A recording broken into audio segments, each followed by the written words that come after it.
ప్రభు అయిన యేసుక్రీస్తు నామానికి మహిమ కలుగును గాక. యేసుక్రీస్తు నామంలో మీ అందరికి వందనాలు. దేవుడు మిమ్మల్ని దీవించి బలపరచును గాక. పరిశుద్ధ గ్రంథం బైబిల్ అనే వాక్య భాగాన్ని చదువుకుందాము.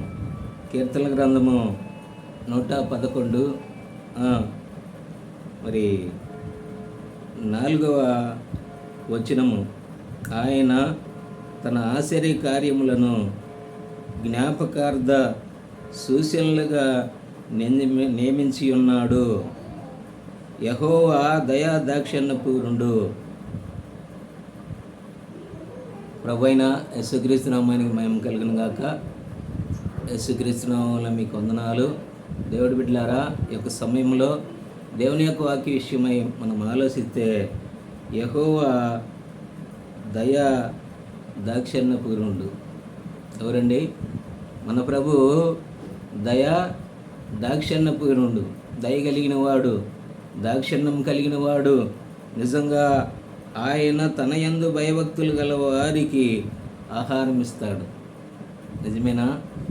దేవుని యందు భయభక్తులు కలిగిన మనకి ఆహారం ఇవ్వటానికి ఆయన భూమి మీద ముందు నరుణ్ణి చేసేటప్పుడే సమస్త సృష్టిలో సమస్తము నరుడికి ఏమి కావాలనో అవి సమకూర్చిన తర్వాత ఆయన నరుణ్ణి చేసినాడు. మానవుణ్ణి దేవుడు ప్రేమించినాడండి. ఎంత ప్రేమ అంటే ఆ ప్రేమ వర్ణించలేము. నిజంగా ఆ ప్రేమను గురించి వ్రాయాలన్నా, ఆ ప్రేమను గురించి వర్ణించాలన్నా మన నాలుక సాలదు అని వాక్యం రాయబడుతూ ఉంది. నిజమేనా? అటువంటి ప్రేమ కలిగిన దేవుడు ఆయన యెహోవా దయా దాక్షిణ్యపూర్ణుడు. దయ కలిగిన వాడు, దాక్షిణ్యం కలిగిన వాడు. ఆయన ప్రేమమయుడు కాబట్టి ఆయన సమస్తమైన వారికి ఆహారం ఇచ్చే దేవుడు. భూమి మీద సమస్తము సృష్టి చేసి సమస్త జీవరాశులకి ఆహారం ఇచ్చేవాడు. ఆయన గుప్పిలి విప్పి సమస్తమైన వాటికి ఆహారం ఇచ్చి వాటిని తృప్తిపరిచే దేవుడై ఉన్నాడు. కనుక విశ్వాస నిజ క్రైస్తవ జీవితంలో మనము ముందుకు నడిచే కొలది ఆయన చేసిన కార్యములు, ఆయన చేసిన యొక్క మేలులు అన్నిటిని తలపోసుకుంటూ దేవుణ్ణి మనం ఎంతగానో గొప్పగా గణపరచాలి. కారణం ఏంటంటే ఆయన దయా దాక్షిణ్యపూర్ణుడు. అటువంటి ప్రభువుని సంపూర్ణంగా విశ్వసించి ఆయనలో ముందుకు నడిస్తే మనకి ఆయన ఆహారం ఇచ్చే దేవుడై ఉన్నాడు. భూమి మీద నిన్ను నన్ను మనందరిని పుట్టించినప్పుడు ఆయన ఆహారము, వస్త్రము, నీడని, ఆరోగ్యాన్ని, ఆశీర్వాదం ఇచ్చి, కుటుంబాలనిచ్చి ఆయన మనల్ని ఎంతగానో ప్రేమించి దీవించినాడు.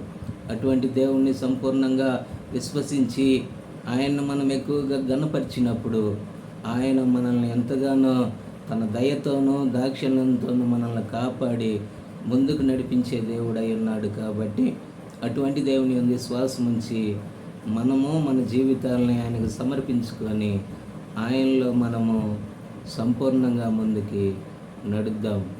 దేవుడు వాక్యాన్ని దీవించిన గాక. ప్రార్థన చేసుకుందాం. మహాపరిశుద్ధ తండ్రి, సర్వశక్తిమంతుడా యేసుక్రీస్తు ప్రభువా, ఉన్నత పరిశుద్ధ నామాన్ని బట్టి నీకు స్తోత్రమయ్యా. దయా దాక్షిణ్యం కలిగిన దేవుడివి.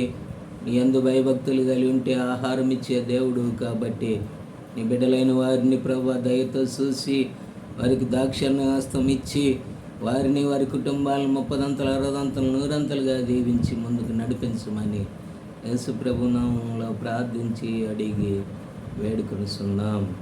ఆమేన్. దేవుడి బిడ్డలారా, ఈ వీడియోని కూడా లైక్ చేయండి, షేర్ చేయండి. ఈ పరిచర్య కొరకై మీరు కూడా ప్రార్థన చేయండి. ఆమేన్.